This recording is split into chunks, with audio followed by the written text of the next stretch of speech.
விஷ்ணு பிரமா எறும்பு மூலியமாக கடவுள் முடிக்க போகிறார். எறும்பில் என்னென்ன விட்டு அடிக்கணுமோ மானிடப்பை செய்கிற தப்பை பூராமல் எறும்பு மூலியமாக விடுவார். இப்போ எல்லா வீட்டில் எறும்பு பயங்கரமாக இருக்கும்.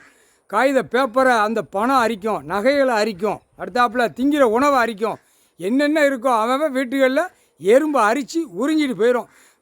மானிட பிறவி கூடு மாதிரி இருப்பான், கூடு மாதிரி அலைவான், திங்கிதுக்கு அலைவான், நாக்கை இழுத்து விட்ட விடுவார் கடவுள். படிச்சிருக்கீல டெல்லி டு தமிழ்நாடு, தமிழ்நாடு டு டெல்லி படிச்சிருக்கீங்களப்பா? படித்த கணக்கை இப்போ புரிஞ்சுப்பார்.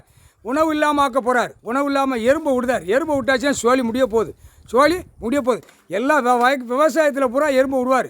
எறும்பு சாப்பிட்டுக்கிட்டே இருக்கும். எறும்பு கூடுதலாக இறக்க போகிறார். இறக்குனோடனே எல்லா நவதானியம், நெல் கில்லு எல்லாம் அனைத்தும் பூமியில் காய்கறி வரைக்கும் அது சாப்பிட்டு உறிஞ்சிடும். நிலத்தடா சாப்பியோ உங்கள் படிப்பு, கல்வி படிப்பு நக்குடா, நாக்கை போட்டு நக்குடா. உன் படிப்பு, கல்வி படிப்பு நாக்கை போட்டு நக்கு. புரியுதா? பேங்கில் எல்லாமே பேங்கிலெல்லாம் எறும்பு போய் உள்ளே போய் அரிச்சிடும். காகித பேப்பர் கணக்கு டான்சஸ் பண்ணுதான்ல, பேங்கில் முடிச்சாச்சுல இந்த டான்சஸ் ஓடாது. டான்சஸை பூராமல் கிளியர் பண்ணிடுவார், ரூட்டை கிளியர் பண்ணிடுவார். உனக்கு இவ்வளோ மூளை அறிவு இருக்காடா அப்படின்னு கேட்காரு. எல்லாம் படிப்பால் ஓடுதா, எல்லாம் அறிவு இருக்கா, ரொம்ப படிப்பால் அறிவு இருக்கா, அந்த அறிவை பாடுறாப்போ எறும்பால் முடிக்க போகிறார். எறும்பு கணக்கு எப்படி விட்டு அடிக்காரு பார். எறும்புலே வச்சு சோழி முடிச்சிடுவார். மானிட போய் செத்தா மடிஞ்சா சோழி முடிச்சிடுவார். பறவைகள் விலங்குகளுக்கு சாப்பாடு உணவு கிடைக்கும், அதுக்கு தான் எறும்பே போய் கொடுக்கும் சாப்பாடு உணவு. எறும்பு போய் கொடுக்கும்.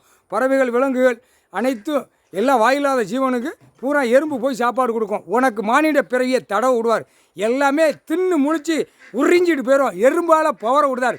புரிஞ்சு பாருடா. படிச்சிருக்கீங்களடா முட்டா பேலை, காமுட்டா பேலை படிச்சிருக்கீங்களா? புரிஞ்சு பார். முக்கால்